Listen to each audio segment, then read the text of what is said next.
The mindset is we've got a lot of stuff to get better with, stuff to clean up. You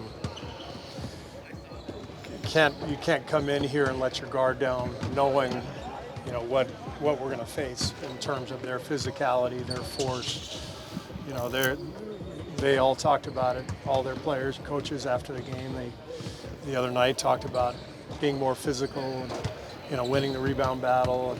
And so we have to expect that they're coming after us tonight. Obviously, the fans will be into it. We've got to be able to deal with their physicality and do our job, which is to take care of the ball and to execute and to rebound. So it's going to be a tough game. How do you match their physicality? You can't let your guard down. You can't let people run by you when the shot goes up. You can't ball watch. You've got to find a body and do your job, box out. If there's a ball on the floor, you got to go get it. They pride themselves on winning the hustle points, hustle battle.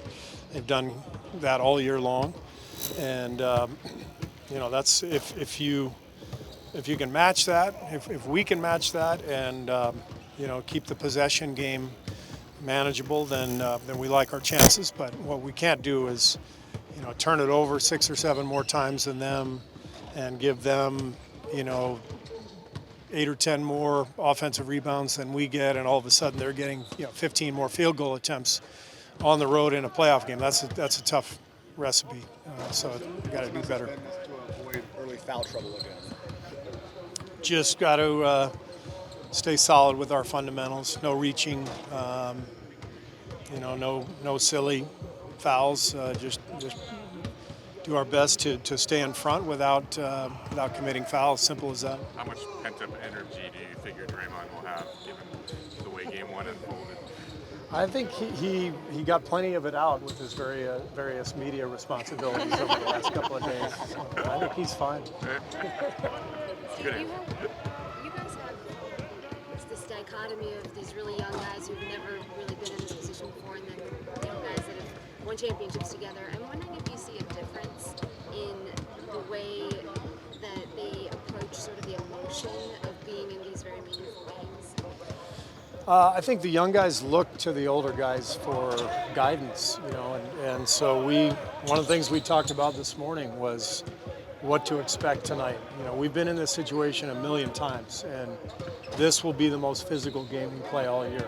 Just under the circumstances, who we're playing on the road, they're coming after us. Our older guys know that. Younger guys may not quite understand it until they feel it. So we've got to be prepared for it right away, and we've got to handle that, and that means handling their ball pressure, again, boxing out, not turning it over, getting to the loose balls. All that stuff's going to really matter, and it'll be the most physical game we play all year. The crowd will probably be a huge factor tonight and aimed at Draymond. How do you think he responds under that hostile kind of mood every time he touches he relishes it. He loves it. He loves playing the villain. So I don't think it's a bad thing at all. Sometimes it brings the best out of him, and in fact, it often does. So I'm excited about all the fans booing him. It's the ultimate sign of respect.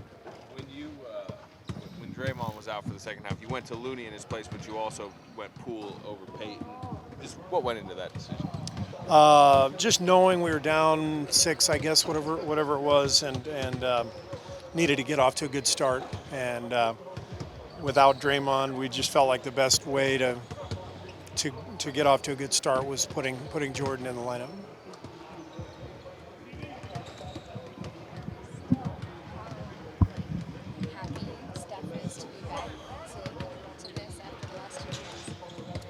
I notice how happy Steph is all the time.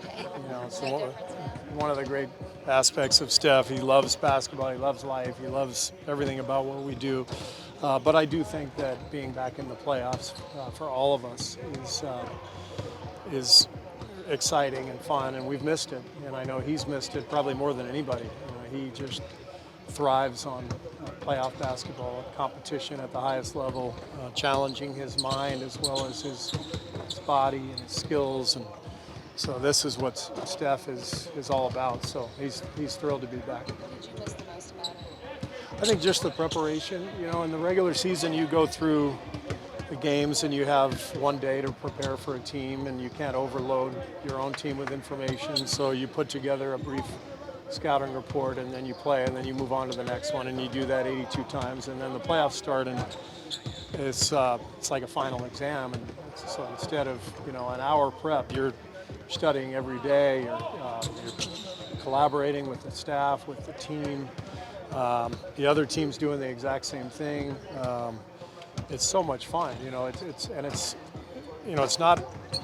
not rocket science, but it's a fun exercise in terms of just having to scheme and plot and plan and do it as a group, with time to prepare in between each game and time to adjust. It's probably the most fun thing we do.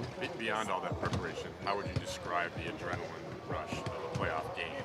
It's obviously very different than regular. It's different. It's different. You feel the butterflies for sure, even before the game, even the night before. There's so much on the line, but nerves are a good thing. Nerves make you more alert, make you more prepared.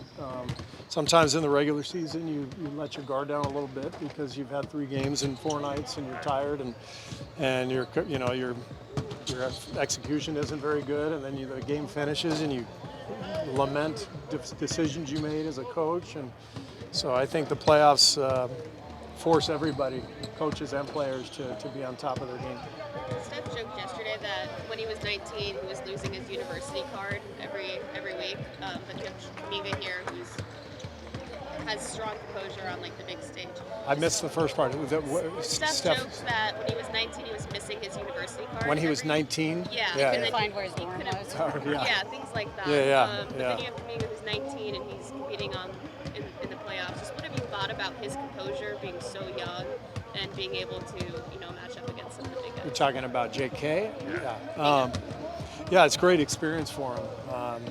Every bit of this, and he's getting to experience everything I just referenced, the amount of work and preparation, the importance of every possession, the importance of every detail. And for him to be out there and feel the mistakes, feel the success, feel the corrections the next day, just go through the whole exercise. He's going to be so far along by the time next season starts and next year's playoffs come.